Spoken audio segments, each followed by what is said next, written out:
I just ran some numbers, and I looked at GDP growth throughout 81 through 80 through 88, basically.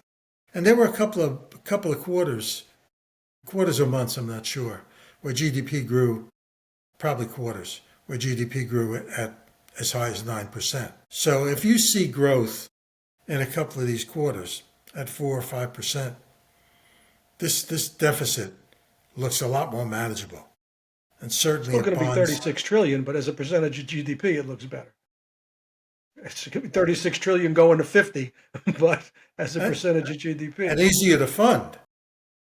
Yeah. The auctions that they built in are not just simply not there, you know, and that assumes that rates remain stable or even go down with the slowdown that we're talking about. Right now, interest is $1 trillion. It's a lot of money. It's a big drain on the economy and on spending.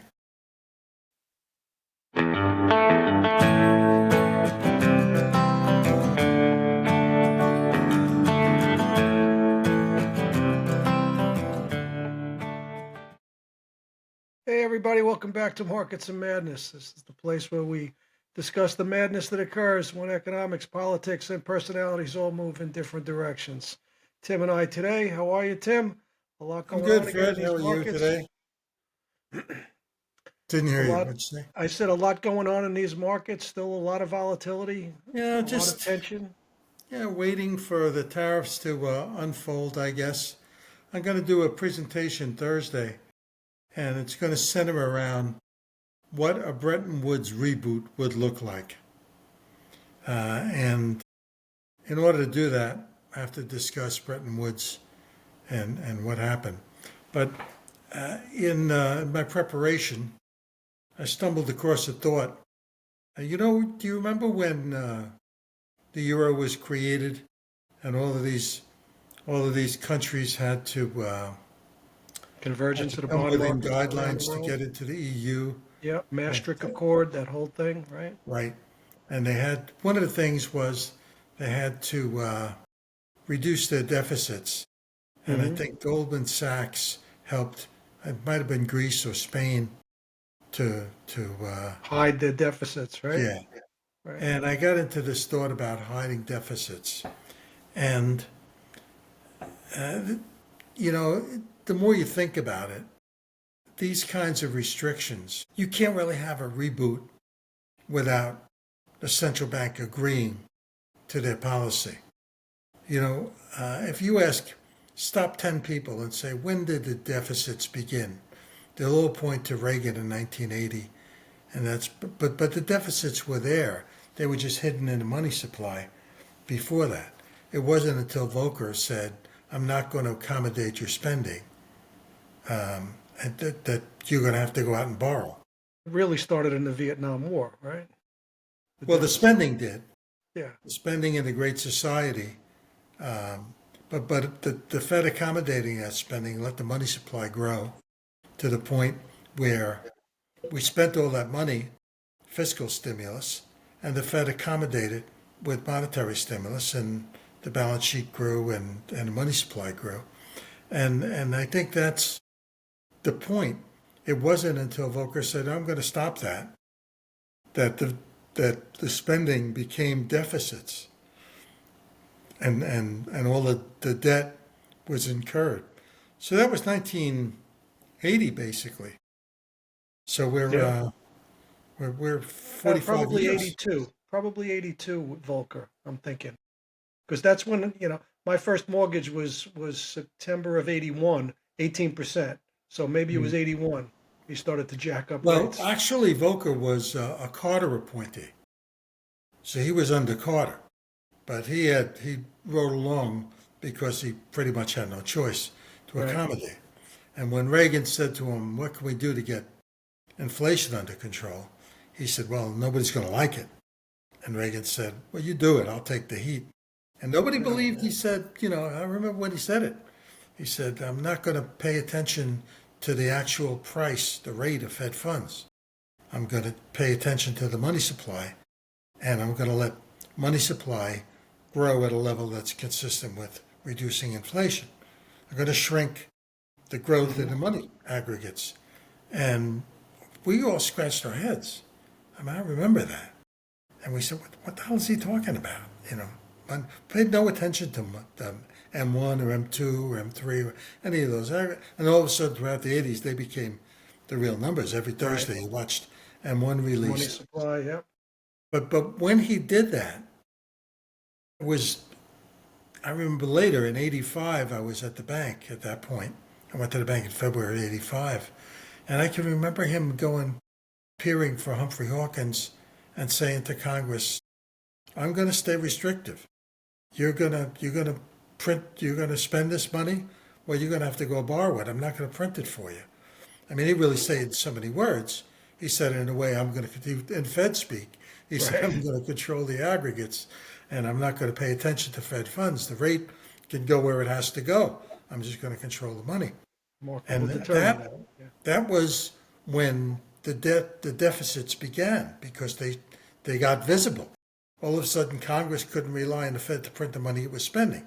It had to go out and borrow the money, and it showed up in debt. And all of a sudden, the auctions got ginormous. Uh, you know, Trump is trying to shrink that now. But I suspect that he made some kind of calculation that said, I'm not going to be able to control the spending. Yeah, I'll try to get a handle on it. Yeah, I'll do things. I'll get Doge involved, and I'll do what I can. But this is Congress, and they're going to vote the way they're going to vote. They're going to spend the way they're going to. So the only way that I can go forward is to get so much growth out of the economy that this debt becomes a smaller percentage of GDP. You want debt to be smaller, you could shrink the debt, you could go to GDP. And that's what he's trying to do. That's what the tax policy is all about. So if he doesn't get this tax bill, it's pretty much over because the spending hasn't changed. Right. And it's not But I going think to. he'll get the tax bill because the Republicans just recognize that they'll lose the election because if he doesn't get the tax bill, he gets it out. I did see one guy, trying to think of the senator's name, who said, well, you know what we'll do? We'll give you the tax cuts for a year, and then we'll try to go line by line on spending. And maybe that's where they're going to come up. I don't know. But they're going to pass. They're But not how do going you to think let. the market would take that? I think the market will be okay with that Yeah. because I think the market would be favorable because it demonstrates that they're really trying to get a handle on spending. They're going to go line by line. So I think the bond market will be all right with that. They'll take a wait and see attitude before they throw a tantrum. So we've seen bonds getting trashed over the last, I guess it's 3 weeks or a month. Um, and if this bill gets passed, completely signed on his desk, and he puts his signature on it, you think bonds rebound on that, or is that a negative because spending hasn't stopped? Probably a negative because you're talking about growth in the economy, and that's not healthy for bonds. Right. It means rates up. And it means that they kick the can down the road again on spending. So, but at least some you could argue that this is the first step to get a handle on spending, and at least you didn't get the tax hikes from the elimination of the previous cuts. Yeah. That would really be devastating. This thing goes right in the toilet if that's the case. And that's what I guess the bond market's been worried about, the bigger picture. Yeah, doesn't like Spending hasn't stopped, you know. I've been no. seeing I've been seeing the overall health of the economy. These stats about how homes for sale, 500,000 more homes for sale than Yeah, I there read that. were, you know, at some point not too long ago. And I see it, but where I'm at, whether it's in South Carolina, in New Jersey, wherever I'm driving through, homes, uh, houses Kind for of a sale. function of the higher rates.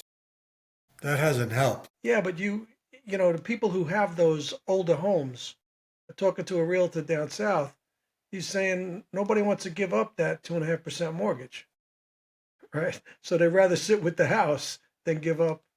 And we got a guy up here in the north. His famous line is, "Marry the house, date the rate." No, get that high interest rate mortgage now, and in a year or two, when things settle down, you could refinance. Well, yeah, but if let's assume we get a tax package. We get this big, beautiful bill or some form of it. I did a little investigating on the growth of GDP after the Reagan tax cuts. I was watching Art Laffer the other day, of course. He's a huge proponent of the Yeah. tax cuts. But he said that there was a 6 quarter period where GDP grew at double digit rates. I don't remember that. I don't remember 10% GDP. Certainly not annually. Is it quarter by quarter? You could do anything with those numbers. Is it 10% growth from the previous quarter? Yeah, well, he started uh, 18 months after Reagan got in office because the tax cuts hadn't, they weren't due to go off yet. And he picked a period. But I just ran some numbers and I looked at GDP growth throughout 81 through 88, basically. And there were a couple of quarters or months, I'm not sure, where GDP grew, probably quarters, where GDP grew at as high as 9%. So if you see growth in a couple of these quarters at 4 or 5%, this deficit looks a lot more manageable. And certainly Still it going to be bonds, 36 trillion, but as a percentage of GDP, it looks better. yeah. It's going to Well, be 36 trillion going to 50, but as a and, percentage of GDP, and easier to fund. yeah. The auctions that they built in are not just simply not there, you know, and that assumes that rates remain stable or even go down with the slowdown that we're talking about. Right now, interest is $1 trillion. It's a lot of money. It's a big drain on the economy and on spending. Yeah.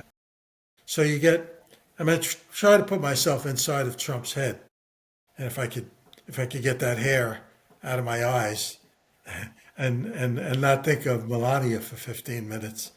Um, he's thinking, okay, I got Doge. That's going to mean 100 to 150 billion in savings this year, Right. right over the next year. I got the gold cards. Maybe that's going to need another 50 to We 100. haven't heard anything more about that. No, but it's alive and well. It's alive and well. And if he gets his tariffs, that encourages more of the gold cards because you get more companies starting onshore. So Trump's thinking, I can get 4% GDP growth out of this. And that gives us another $6 trillion in revenue. That's a much better picture. Add that to the savings of half a trillion dollars I get from Doge and the gold cards and the tariffs, you know. So this is what he's thinking. And he's not wrong. I don't think he's wrong. Of course, you have to put your favorability bias and check it at the door. And that's the hard part of this whole thing. You know, if you like the guy, if you like his policies, you tend to cut him some slack and look at the optimistic side. If you hate the guy, you can't bring yourself to look at that level of analysis, you know? It's an eye of the beholder kind of environment for sure. Yeah. Th- that this big beautiful bill is one issue. Where we go at the auctions is another issue. But the thing that's scaring me more than anything else is the potential for war on at least two fronts, maybe three. All right. What do we do then? Yeah, I was worried about that. I really thought that a few years ago we were going to see Russia invade Ukraine, which they hadn't done yet, and at the same time, China invade Taiwan. And I, now I you got really thought that was Israel, going to happen. and now you got Israel and Iran. So you could have this on three fronts. Don't forget North Korea. Yeah. We got 40,000 troops in North Korea and South Korea, Right. whose job is to sit and die and act as a road bump while a 300,000 man army rolls over them. You know, South Korea is a wild card here, and it's a I'm proxy. reading stuff this morning. They're saying that Russia is going to have a, what was the term, wasn't going to be a like for like response um, to Ukraine. Now, does that mean it's going to hit somewhere in Europe? I don't know. I mean, it's That drone attack was huge. yeah, I mean, it took out a third of his nuclear bombers. That was yeah. big, Russia's Pearl Harbor. Yeah, and it was a year in the making, which is why Zelensky wasn't ready to cave in before that attack took place. And God right, knows what Putin's going to do now, to right. respond. That's the response. And if a NATO country gets drawn into it, then all bets are off. You know, then you're in. And that's a big card for Russia to play, and I don't know that he's ready to do that. Had breakfast with a few guys today. One guy was a military black ops guy, and I've told you about him before. And he thought that he was going to put it at 1-5, 5-1 against Russia lighting up a tactical nuke someplace in Europe. Well, it's not zero. 20%. It's not zero. Yeah. And then you need a wartime consigliere. And is Trump, does he have a wartime consigliere? Papa had Zecco. Look who I got. Yeah, that's true. Yeah, Jenko. was he going to bring Rumsfeld back? Yeah. Rubio's really opened a lot of eyes with what he's done as Secretary of State around. But given the whole dynamics of what could happen, that war on Is terror, Hegseth a wartime consigliere? I, I don't know. I mean, he's a decorated war hero, right? But seeing what he's done, I mean, I don't know. A lot of wild cards, certainly, and I don't know what that does to the markets. They're The all over stock, the deck. They're all over the deck. the But stocks go up on an invasion. The stocks go down.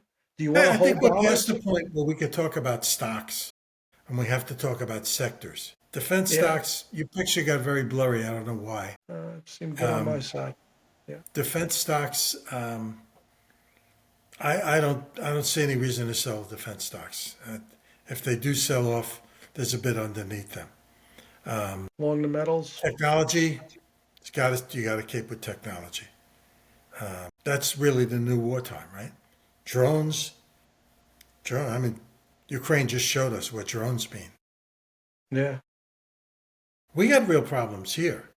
I mean, if you're listening to what these guys are saying, I was listening to Holman today, and Holman said, "Look, we had a minimum of 2 million gotaways." He said, "Now those are people that chose not to get a free airline flight and not to get benefits and not to get work visas.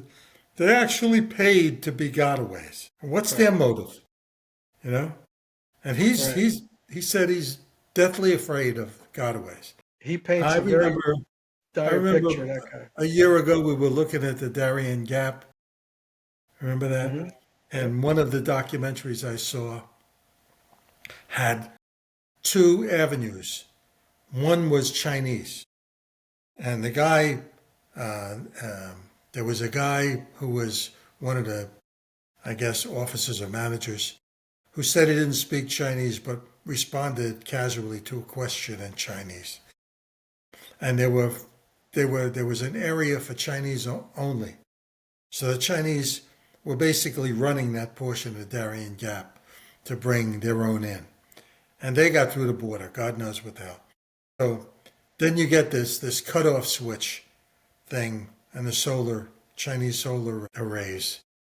And you got to wonder, I mean, you could get lost in those kind of negative thoughts. But there's certainly something you have to consider.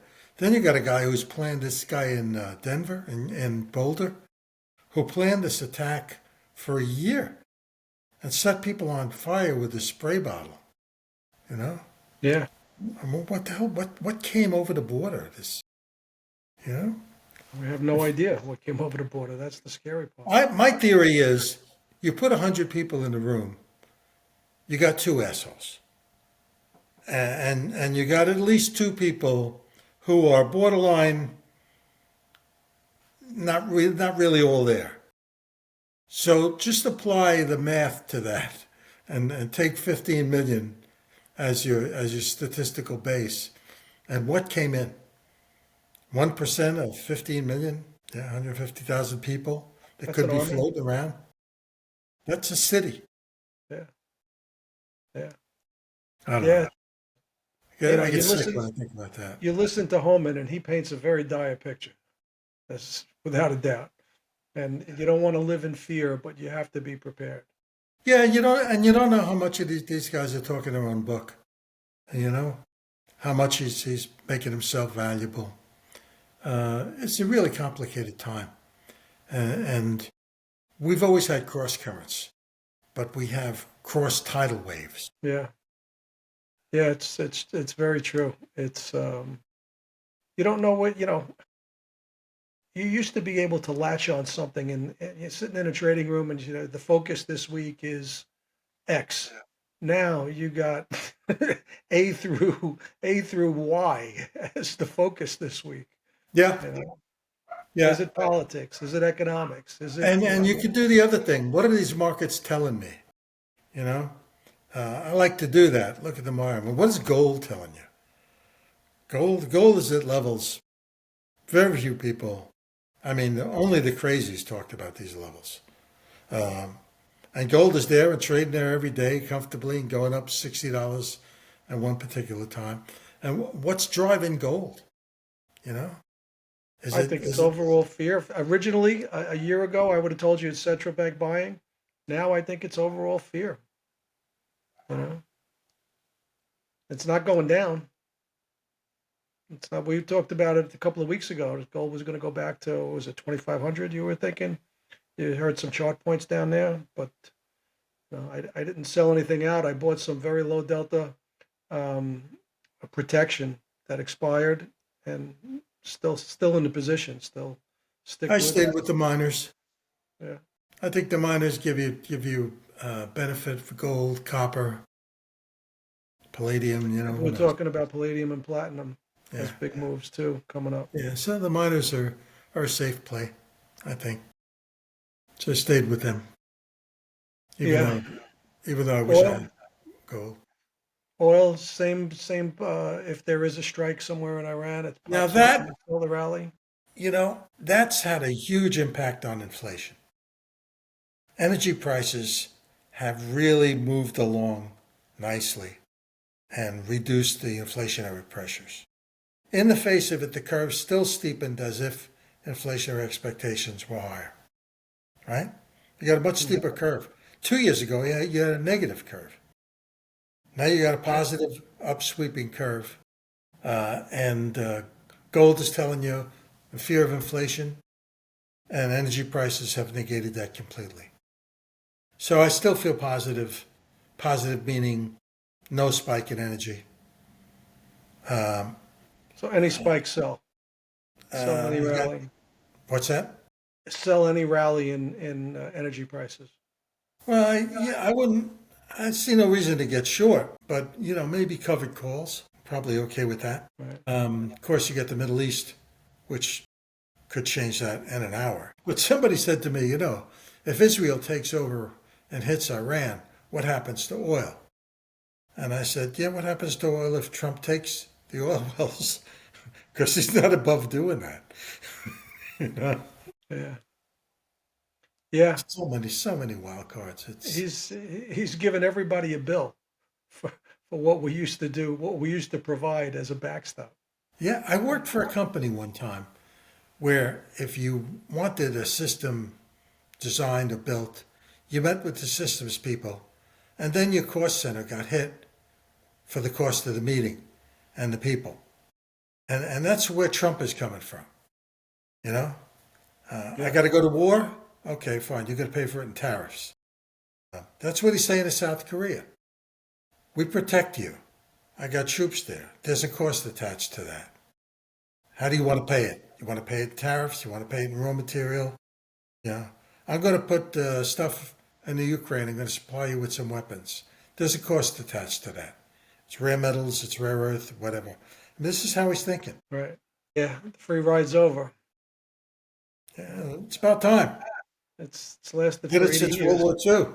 Yeah. It's lasted Yeah. for 60 years anyway. Rebuild 80 all years. these Western European countries, give them the best steel mills, give them most favored nation status, don't hit them with tariffs, stay out of their markets and let them sell to their markets, let them keep high tariffs. Trump is saying World War II is over. Yeah. I read something yesterday. It was a Kissinger quote, and I don't know if it was real or bullshit, but Kissinger was on the side of Trump, saying Trump's the only one with balls to do what needs to be done, what has needed to be done for the longest time. And I would have thought Kissinger was the peacemaker throughout his term, bringing China into focus. It sort of surprised me. So I question whether that was really a true quote or not. But I thought it was interesting coming out. Well, let's unpack that. You accept that Trump is a guy that would sooner fight a trade war than a kinetic war. Mm-hmm.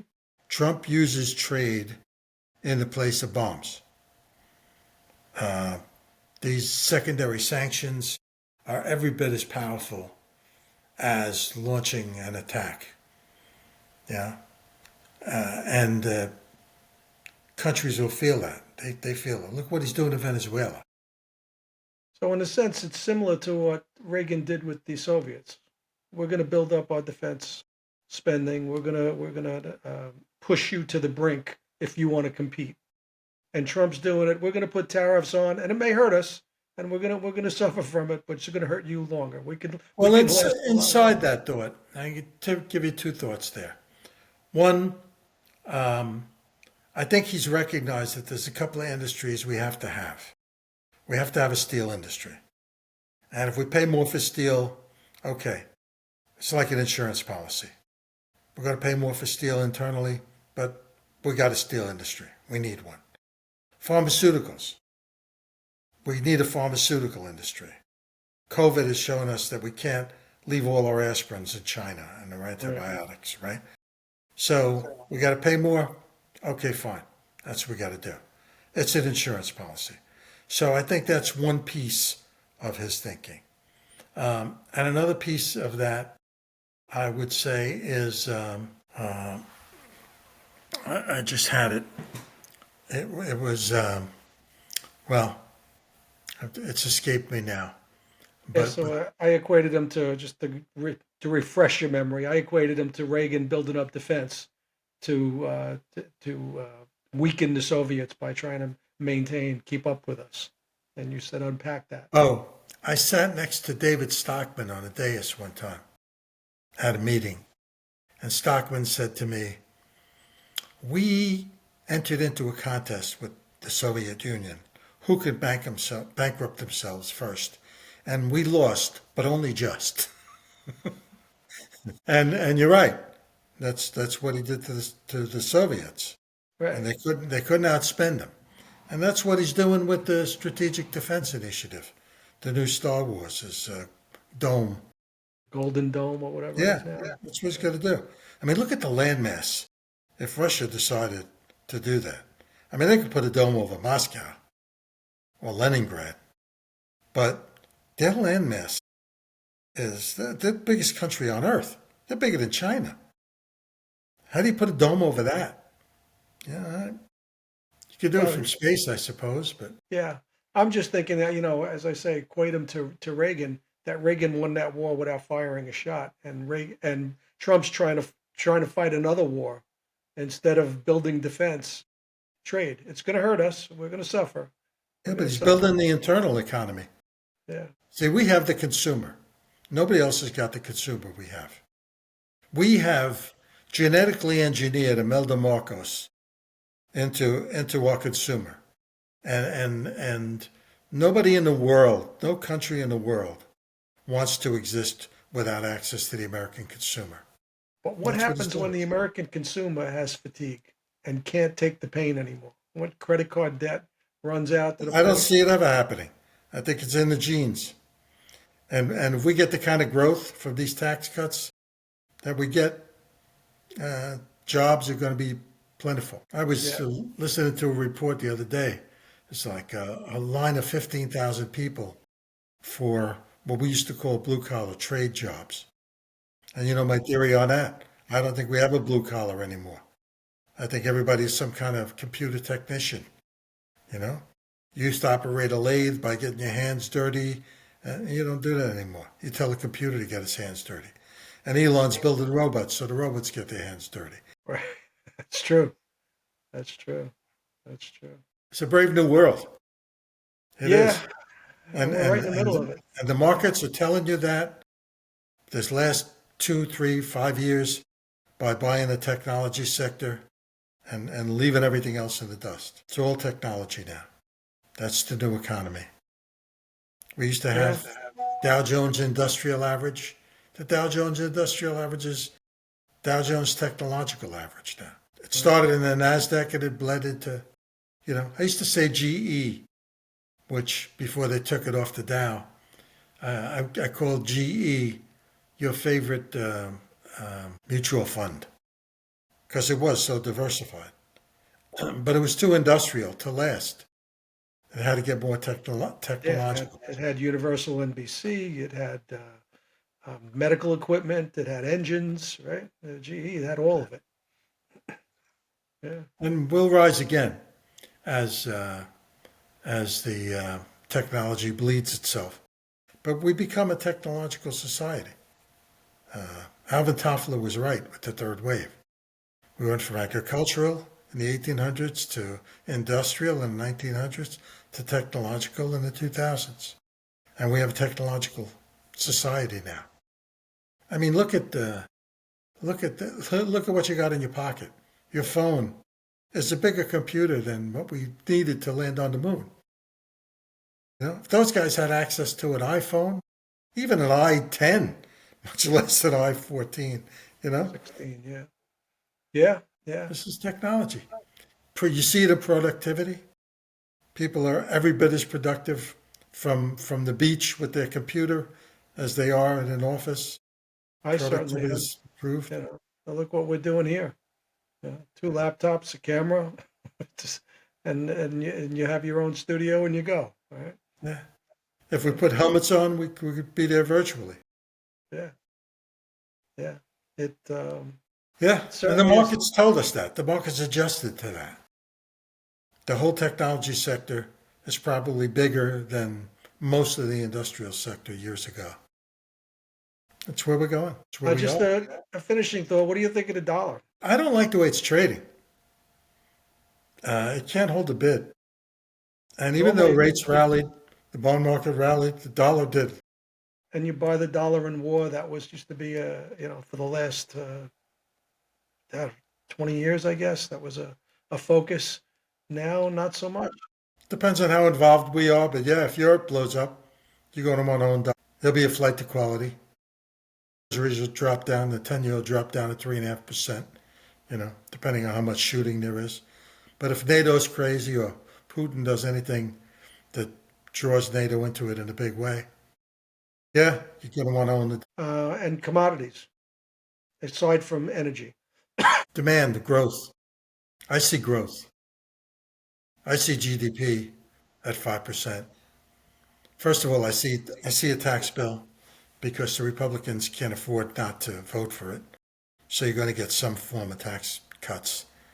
And everything he's done, from the tariffs to the tax cuts, will encourage growth.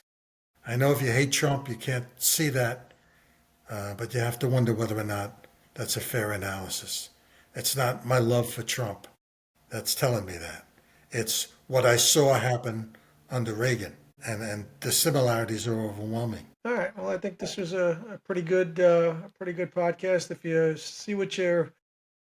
you like what you heard, if you like what you see, I'd say please hit the subscribe button, ring the bell, help us grow this thing. And Keep those cards and letters coming in. that's right. We did have a couple of comments over the past week. Some of them positive, a couple of them are negative. A couple of people don't believe in the growth story, but that's some people like We'll know in a year, Yeah, yeah, 18 months. yeah. We'll see All right, what Fred. All right, Be Tim. well. You Take care. too.